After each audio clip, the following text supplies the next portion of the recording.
Salam, salam outsider, le débrief commence maintenant. Le Barça perd aujourd'hui 1-0 face au Shakhtar. Le Barça ne se gère pas. Le Barça avait l'opportunité de pouvoir d'ores et déjà se qualifier au deuxième tour. Le Barça pouvait être une des premières équipes qualifiées. Ces dernières années, ça a toujours été un tout petit peu compliqué en Ligue des Champions. Un tout petit peu même, c'est trop dire. Ça a été très compliqué en Ligue des Champions. Le Barça a l'opportunité dans un groupe qui n'est pas aussi facile que cela, mais quand même, on se dit que pour une équipe qui est en reconstruction, c'est un groupe qui est normalement abordable. Le Barça devrait réussir à s'en sortir. Et là encore, on est gentil. Parce que dans ce groupe-là, il y a Anvers, il y a, comment ça s'appelle? Il y a le Shakhtar et il y a le FC Porto. Il n'y a que Porto qui est vraiment une équipe dangereuse quand tu vois l'historique en Ligue des Champions de ces dernières années. Donc du coup, en gagnant face au Shakhtar aujourd'hui, le Barça avait l'opportunité de se qualifier. Lors du prochain match en jouant face à Porto, même en cas de contre-performance, ils avaient l'opportunité de garder leur destin en main pour finir premier du groupe. Ce qui est très important, vu que nous tous, on sait que quand tu finis pas premier du groupe, tu pourrais te faire taper. L'année passée, le Paris Saint-Germain n'a pas fini premier du groupe. Je pense que c'est le Benfica qui avait fini premier du groupe. Et finalement, en huitième de finale, ils ont pris un gros. Ils se sont fait éliminer, malgré le fait que tu avais les Léo Messi, les Mbappé et puis tout cela. Donc, tu as tout ça qui est en considération, qui est très important. Plein de facteurs que je mets sur la table en ce moment. Un Xavi qui a gagné 4 Ligues des Champions, si je ne me trompe pas. Un très grand joueur de football, un joueur avec énormément d'expérience, un joueur qui a eu l'occasion de jouer des matchs à l'extérieur compliqués en Ligue des Champions. Donc, qui sait que de temps en temps, en Ligue des Champions, il ne faut pas sous-estimer son adversaire parce que tous les adversaires en Ligue des Champions, ils sont boostés par l'événement, par la musique de la Champions League, par la compétition en tant que telle. Tu peux être très nul en championnat, mais quand tu arrives en Ligue des Champions, automatiquement, tu es boosté. Donc, il y a tant de facteurs qui sont à prendre en considération, qui m'amènent à me poser la question à savoir pourquoi, je dis bien pourquoi, Xavi s'est assis. Il a dit, il va à l'extérieur jouer face à des Ukrainiens. Ils sont déter, eux. Franchement, ils sont déter. Ça fait un an, ils tiennent les Russes, là, en ce moment. Soyons très, très sérieux. Ils sont très, très déter. Il va jouer face à des Ukrainiens. Le Shakhtar, à l'extérieur. Et il fait tourner. Et il ne fait pas tourner, genre, c'est des boys qui ont du rythme. Parce que tu peux faire tourner en te disant, les gars, ils ont du rythme. Non, il fait tourner en faisant jouer des gars qui n'ont pas de rythme. Mais franchement, c'est-à-dire que je me suis assis aujourd'hui et j'ai dit que moi, je ne peux plus discuter avec les fans du Barça. Parce que quand je viens parler avec les fans du Barça, et vous êtes mes amis, en fait, j'ai l'impression que je ne suis entouré que de fans du Barça. Quand je viens parler, je dis bien avec tous ces amis-là, et que je viens leur dire que Xavi ne se gère pas, que le niveau de Xavi est vraiment douteux. Il y a des questions à se poser. Ok, la première saison, la deuxième saison, mais là, le temps avance et jusqu'à présent, on ne voit pas une identité de jeu. Ce week-end, j'ai eu l'occasion d'en parler. J'ai dit que peut-être que c'est nous qui avons des attentes trop hautes.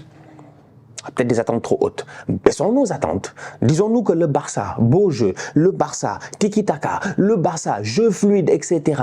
est un Barça qui n'existe plus. C'est un jeu qui est révolu. Maintenant, c'est un Barça bandit. C'est un Barça gangster. C'est un Barça, comme j'ai l'habitude de le dire, malfrat avec le Real Madrid. C'est-à-dire, c'est un Barça qui n'en a rien à faire. L'essentiel, c'est les 3 points. C'est comme ça que vous réussissez de temps en temps à gagner des matchs 1-0. Le Barça a réussi à le faire la dernière fois. Araujo vient vous délivrer. Dans ma conception des choses, je viens dans le débrief et je viens dire aux fans du Barça que le jeu n'est pas bon, que le football n'est pas bon, qu'il y a des problèmes avec cette équipe-là, que le coach ne se gère pas. On me dit, Stan, tu es trop dur.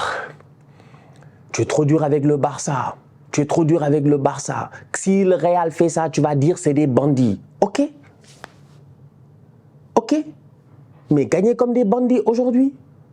Ne vous faites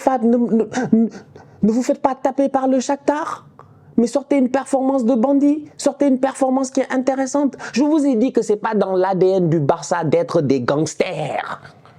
Le Barça, ce n'est pas dans leur ADN d'être des bandits. Le Barça doit venir proposer un football qui est clair. En fait, eux, ils sont avant-gardistes. Ce n'est pas des voleurs. Franchement, ils sont avant-gardistes. Ils n'attendent pas que les gars ils créent quelque chose et après ils viennent.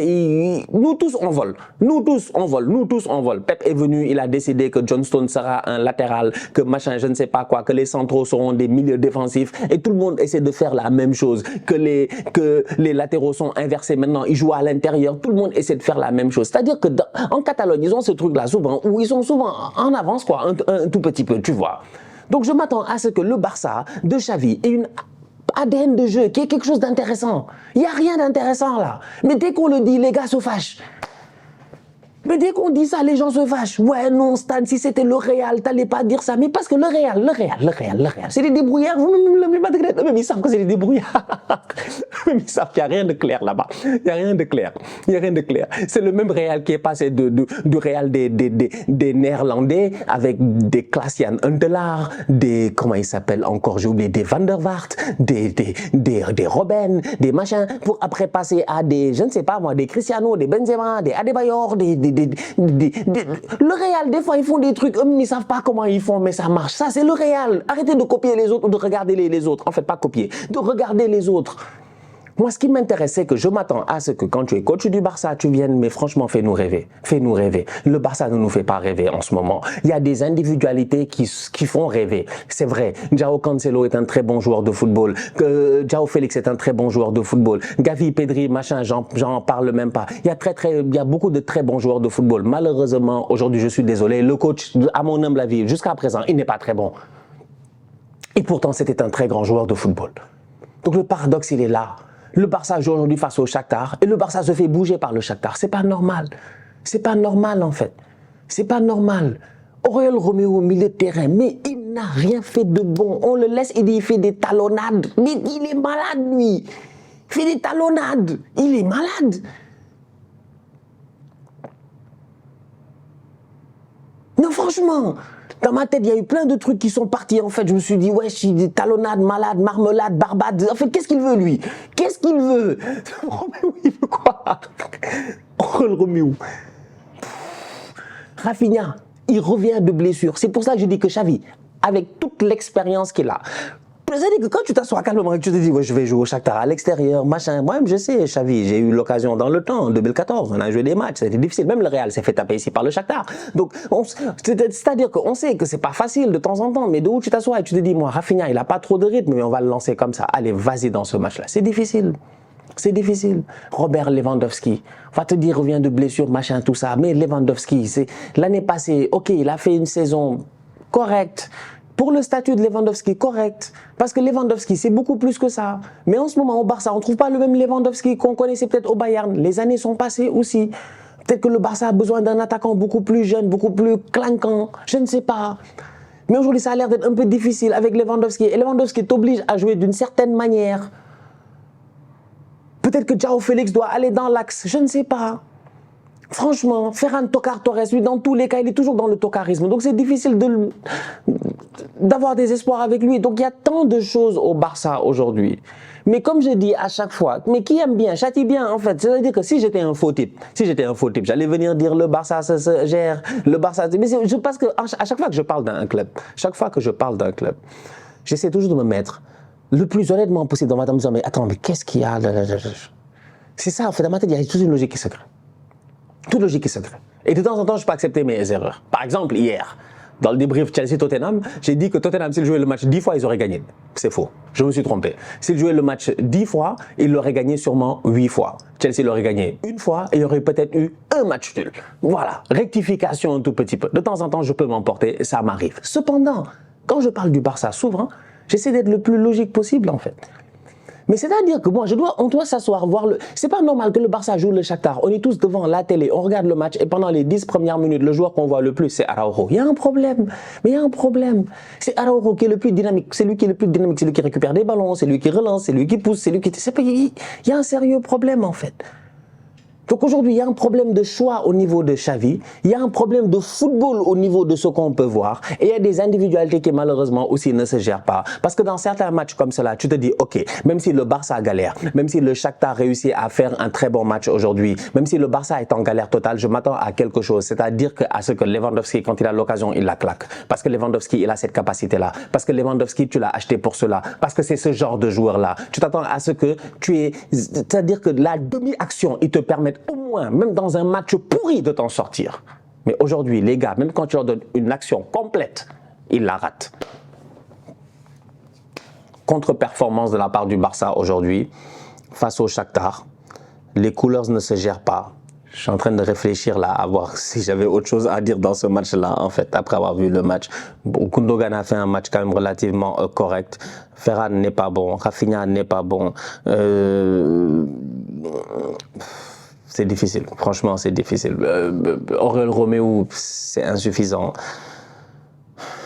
J'aurais aimé voir João Félix en début de rencontre. J'aurais aimé peut-être voir un boy comme Yamal dans ce match-là assez tôt. Je sais pas, des gars qui ont du rythme en fait, tu vois. C'était un match important, c'était un match de qualification. En fait, tout le problème, c'est un problème de contexte. C'est-à-dire que le Barça gagne, le Barça se qualifie. Le Barça joue face à Porto, ils font match nul ou whatever. Même Porto gagne, tu te dis, allez, c'est pas grave, t'as quand même l'opportunité de toujours avoir ton destin en main. Dernière journée, ça se joue. Mais là, maintenant, Porto, c'est géré. Tu as égalité de points avec Porto parce que Porto, heureusement qu'ils n'ont pas mis un but de plus. Ils gagnaient 3-0 aujourd'hui. Ils prenaient, si je ne me trompe pas, la première place du groupe. Donc, tu te dis, maintenant, faut éviter. Maintenant, il faut éviter. Il faut éviter la deuxième place. Il faut éviter le tirage difficile en huitième de finale. Il y a tant de choses, en fait, qui sont à éviter en ce moment. J'ai même l'impression, est-ce qu'ils ne font pas exprès, eux, ces tocards-là? Ils font exprès, ils veulent Arsenal. Ils veulent Arsenal. Si on finit premier du groupe, c'est nous qu'ils veulent. Arsenal-Barça en huitième, oh là là. Arsenal-Barça. Ils font exprès, ils veulent finir deuxième. Je reconnais une équipe de bandits. En tout cas, il faut que Xavi se gère. Il faut que Xavi se gère.